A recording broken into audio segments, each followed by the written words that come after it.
So this is my 5th short film about the opioid epidemic in Broward County.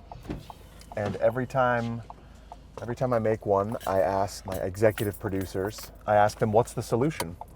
And every single time it's the same thing. It's that we need more resources towards evidence-based treatment and prevention programs. We are still experiencing between 40 and 50 overdose deaths in Broward per month. We just had $13 million cut from state funding that goes towards behavioral health. So today we're gonna go talk to some great providers and see what's working, but we're also gonna ask them what the gaps are. The SPOT is the Special Purpose Outreach Team. We do syringe exchange program. They have to give us their used needles in order for us to give them a new one. People that think that we're enabling them, and Right. my word to them is that yes, we are enabling them. We're enabling them to stay alive. Yeah. Because tomorrow is another day. So we're making progress, and it's all thanks to naloxone. What are the gaps? Finance. The syringe exchange programs, for instance, in the state of Florida, are not allowed to have any state, county, or municipal dollars. 7 years ago, decided that we'll take a piece of fellowship living area here to house people who've relapsed no matter where they come from. Yeah. They can stay here until they're clean, the system, and then Yeah. they can go back to their sober home. Yeah. Turns out like 85% of the people that come here actually go back to where they came Yeah. from and sober. Why is this not something that is getting Funding? funded? Well, And be honest. Don't pull any because punches. it has to do with alcoholics and drug addicts. If we reach into communities that need more help, it will expand.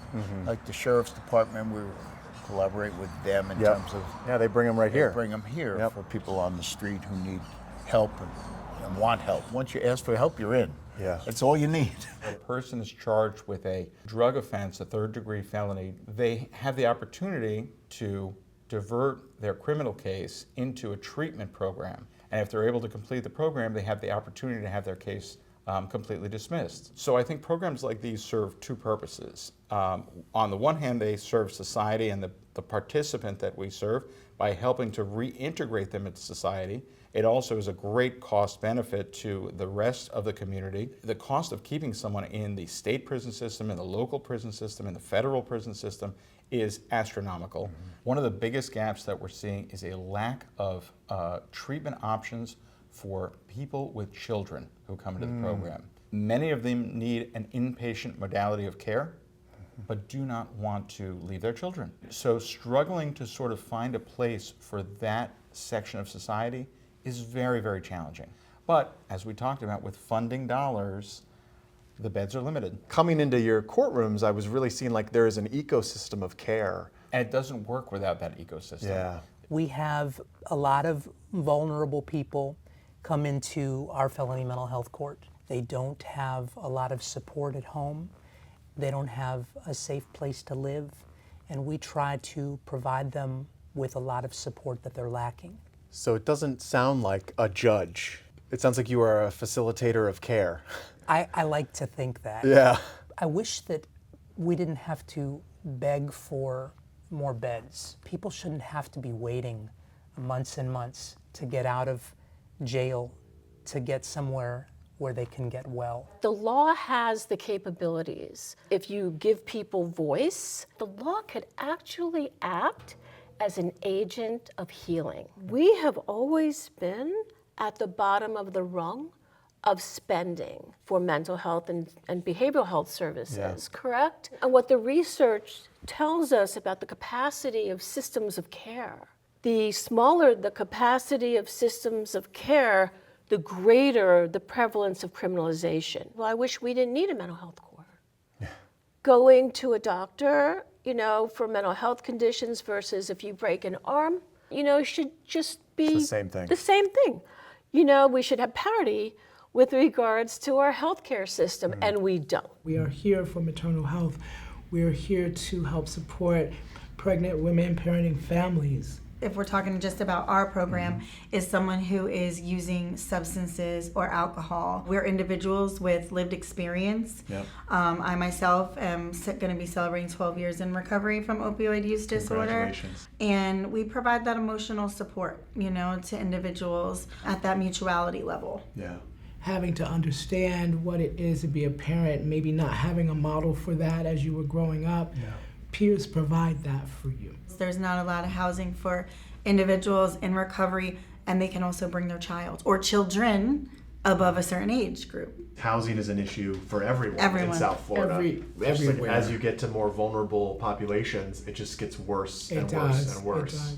FEP is an entirely peer-run program. Every single person on my team is a certified recovery peer specialist. Our target is keeping kids safe and keeping kids home. One of the biggest gaps that impacts that population the most is just that lack of community, that lack of support. Clients walk through our door and they don't have a village. They've burned a lot of bridges. They've hurt a lot of people potentially. They've relapsed so many times. They can't go to that facility anymore. That's part of the disease, is just the breakdown of everything around you.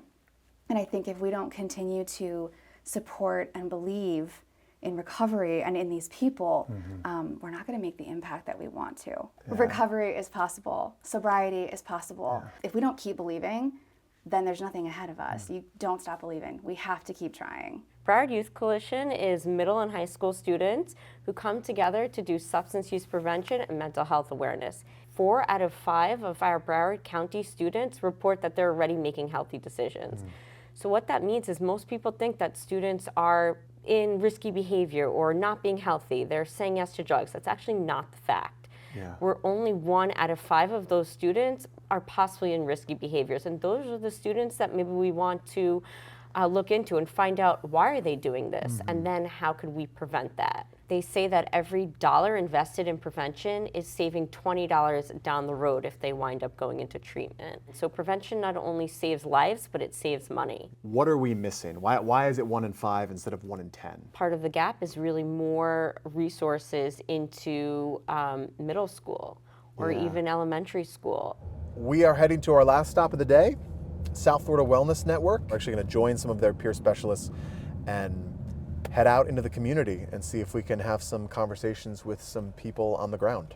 We all understand the common language of pain, and so we connect on that level. How do we put this pain into purpose? Across the street over here is a hot spot. These guys 24/7, if one of my deputies or our deputies shows up at a scene and someone's in crisis, they can automatically contact these guys. It's got to be kind of a relief to like, oh, I don't have to deal with someone with substance use. That's not really what I'm trained to do. Let me call in reinforcements. You're so right. It could really help. You're so right. I will say that as a result of what we're doing here, we lead the state of Florida in decreases in overdoses and deaths. And I attribute it directly to this guy and his organization for being out there. Last medical examiner's report that showed 1 county in the United States with a higher decrease than us, and that was Orange County, California. We were number 2 in the United States. We've got so many different people and groups that are involved in this community response approach that we couldn't do it alone. And what are the gaps? What are we missing? We can come out here and intervene and get somebody into treatment, right? But then after treatment, then what, right? And so having an affordable place for somebody to go to, it's few and far between, when we get the ability to assist somebody with getting into a recovery residence. The only thing I'm going to turn to cope with being out here is to get high all over again. The respite program that Riccardi runs is a godsend for us. But we're still at a position right now where we need it. We need affordable housing. We need safe places for these people to go. Well, I'm on the streets now. I've been on the streets for about a month, drug problems, all of that. We hand these out to everybody when we're out here doing outreach, and the dangers of how the drug supply is tainted. Yeah, it is. With fentanyl, Everything's got fentanyl. Yeah, we do it because we know what it's like to be on the other side of this thing. I feel like you can't really judge someone or help someone who's in that situation unless you kind of know about it or experienced it. Because there's a guy out there that's going through the same stuff you've gone through. It's just 5 years in the future, and he needs to hear how you've recovered. Now it's going to be your job to follow through. So we're going to give you the information, right? And then all you got to do is reach out. We set out this morning to find the gaps. We wanted to see the success, but we also wanted to find the gaps. But I think what we also saw was that a lot of the gaps are being closed. And because of the collaboration, because of connecting a lot of different people and programs and filling some of these gaps, if we can continue this work, if we can continue leaning in, even when it's hard, continue having hope for people, continue distributing Narcan and working to save lives, what's that percentage going to look like 2 years from now, 3 years from now, 10 years from now? And new drugs will pop up, but the stronger ecosystem we have of people working together to fill those gaps and to address the needs, the harder it's going to be for that new drug to penetrate and to destroy a generation of people. So I think that's super encouraging from what we saw today.